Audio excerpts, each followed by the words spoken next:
Raise your hand if you have a proper remote backup system for your files. Okay, now put them down if you're paying a subscription service for that. Okay, now how many of you were too introverted to put your hand up, so you kind of just looked around the room to see who was participating? Today, we are going to take a look at one of UGREEN's new NAS units, the DH4300 Plus, and show off how it can be used to work as a remote backup storage server for you, your estranged family, or even your hypothetical friends. So yeah, this is the UGREEN 4300 Plus, a 4-bay unit that is part of their entry-level lineup, but is still crazy capable. We get support for 4 3.5 or 2.5 inch drives, 8 gigabytes of RAM, USB expansion, 2.5 gig networking, and it all runs off of a super power efficient 8-core Rockchip A76 plus A55 ARM SoC. Right now, this can be had for just under $400, and there are additional savings during Prime Day if you catch this video early. Now, I've covered UGREEN NASs plenty on this channel, and it's always the same story. The hardware is very high quality, and the software is becoming one of the best for an off-the-shelf NAS device. Very quickly, let me highlight the hardware here. The drives are accessible by removing the magnetic lid. You get USB-C on the front and HDMI to USB Type-A and your 2.5 gig networking on the back. And it all sits in this high-quality plastic housing with a single fan. Sounds good? Oh, you only need 2 drives and you wish it was slightly smaller? Well, holy smokes, it's your lucky day, because they also have the DH2300, which lowers the specs a tad, but comes in at around $175 right now, which is a wild price for 2026. So yeah, cool, hardware, very neat. But for this video, we care about backups, so let's do that. The first step is to obviously go through the initial setup, which involves configuring your storage. One big step that we need to focus on during the setup process is the part that's going to allow us to easily connect to our NAS remotely for UGREEN to UGREEN backups. You'll need to create a UGREEN account for this to work, since it uses a tunnel through their DNS provider to link everything together. It'll then give you a unique ID and URL to access your NAS from anywhere. If you don't want to do that, then that's okay. We're going to show 2 ways of doing backups in this video. Once we're in, all we really need to do is set up a folder that we want to house all of our backups and install the Sync and Backups app. The idea for this video is that we'll be backing up from a remote device to this UGREEN NAS at our house, but the steps are pretty similar if you want to go in the other direction. Hey, it's me, Brett, but from a different angle. So I'm going to show you how insanely easy this is. So on the screen, we have our remote system, which is actually just the DH2300 that I have set up over there. It's actually going through my second WAN, so it is simulating a remote system. And over here is just the DH4300 Plus. I only pulled that up just so you can see all I'm doing is pulling this UGREEN link ID that we set up earlier. That's all we're going to need from our home-based system. So once we have that on our remote system, you're just going to go into the Sync and Backups. You're going to do a sync. You're going to create a sync task, sync another UGREEN NAS. Now you can see that I've already set this up, but let's just do a new connection. So this is what you'll see. The device address would be just that ID. If you want to do transmission, or if you want to do encryption or not, the port, it'll switch based on if you're doing HTTPS or not. And then the username and password of the account you set up on your local system. And that's literally it. So once you enter that, you'll get a page like this to create the new task. So the remote path, when we go in there, there's all of the remote stuff. We're going to do backup. The local path, we are going to do lots of cool stuff. 2-way sync, so it's going to go back and forth. Or if we just want to push it to, or pull it, just however you want to look at it, from the remote to our home base. So essentially it's just a push from the remote to our home. Real-time sync, manual sync, or sync is planned. So it's up to you. If it's a whole bunch of stuff and you just want it real-time immediately, set it as that. Or if you just want it on a target, like a schedule, every day at 1 a.m. Sure. We'll save. So you can see every day, starting today at 1 a.m., it's going to run. Backup, cool stuff. Check your settings here. Looks good. Confirm. There it is. And we can actually sync this now. Okay, so right now it's doing the sync from our remote system out through UGREEN's tunneling servers and back into our home base system. So we'll just wait for that to finish. Okay, it did it. So if I go here, I go into my cool backup, I actually changed it to give it its own folder name or structure. There's our cool files or cool stuff.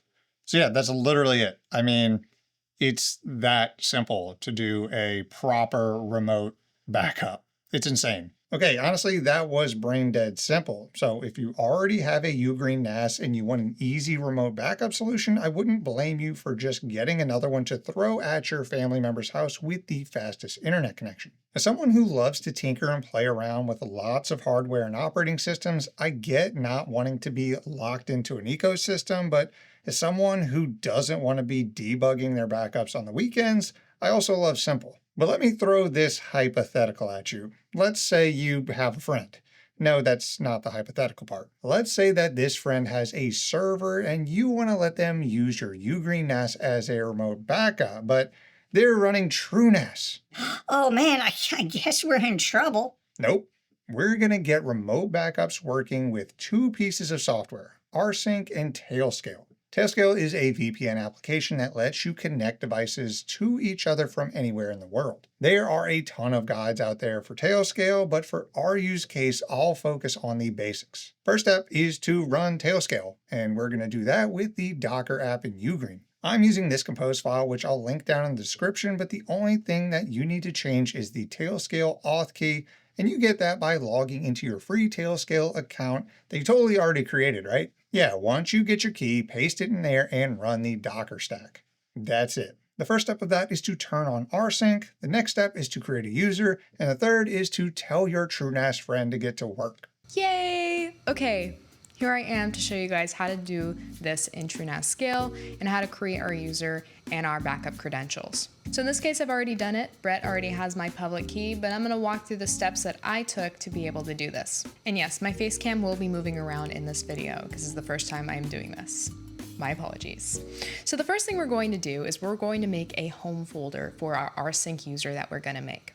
In this case, we're going to use make directory and we're going to make that rsync folder. We are also going to make an SSH folder, and that will be relevant later once we generate our public and private key pairs. After you make those two folders, we're just going to go back to credentials and actually make our rsync user.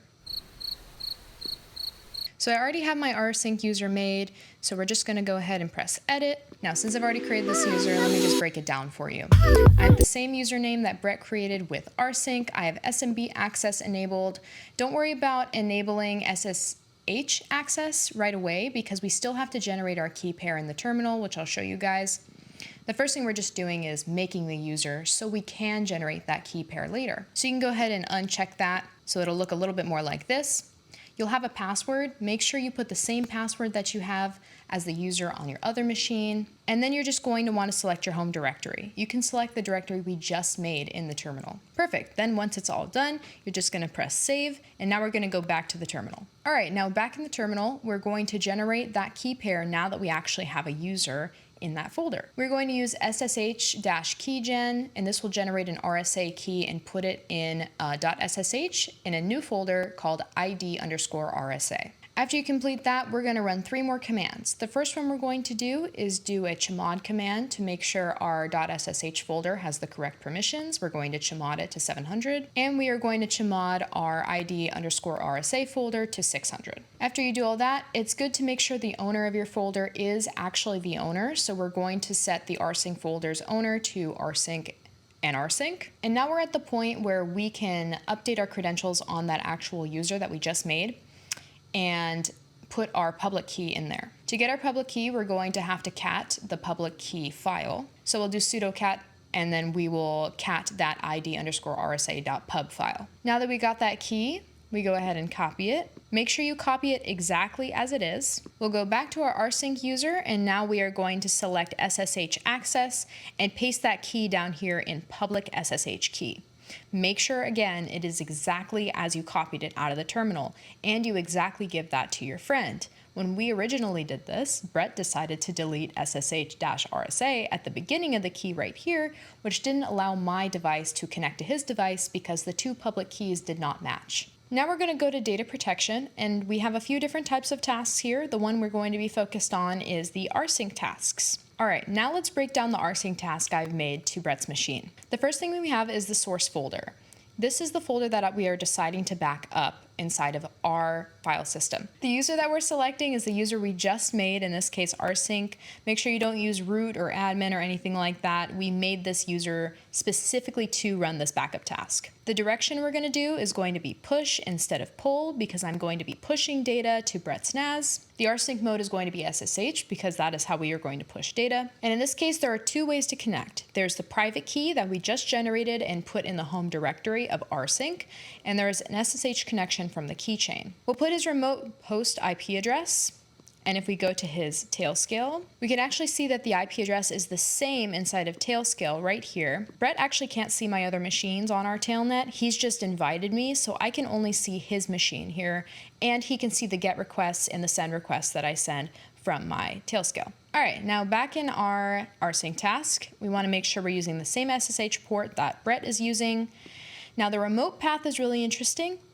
Brett originally gave me an absolute path, which was actually volume 2/backup, but TrueNAS didn't like this for some reason, so I had to change it to the actual direct path, which is going to be backup. We can validate the remote path, which just means that TrueNAS is going to validate that it's a real path. Under more options, you can kind of ignore all these. When you first make this, at the time of recording, delayed updates is checked. And I just unchecked that because I was getting some issues with syncing. And then the schedule is just going to be what you'd like. So I chose hourly for demonstration purposes. If it's all good, you'll get no error logs. I was getting error logs for a long time because Brett didn't put that public key in right. Thanks, Brett. And that's it. That's how I set up my rsync backup task to Brett's UGREEN. Very useful for when I back up all my 26,000 photos and use all of Brett's storage, because that's exactly what I was planning to do. I hope you guys are having a nice day. Glad to be back. And yeah, okay, that outro wasn't good enough. Like, I feel like I don't know what to say. Yeah, so now you have an encrypted backup coming into your UGREEN NAS from a remote TrueNAS system via rsync and Tailscale. Of course, if you want to do it in the other direction, just do a pull from TrueNAS or push from the UGREEN, totally up to you. Now, hopefully that all made sense, but if it didn't, maybe just watch the video again and that'll boost my ego. But that's all for this one. Go check out the UGREEN NAS lineup and get them at a pretty sweet deal going on during Amazon Jeff Bezos' 5th yacht celebration day. If you like this video, then drop a like and subscribe if you want to see Ava more, since I know that's the only reason you watch. I want to give a huge shout out to my YouTube members and my Patreons. You guys are my remote backup system that is so easy to set up and works every single time. Y'all are reliable. And if you're still watching, you're ButterFS. Thank you so much, and I'll see you in the next one.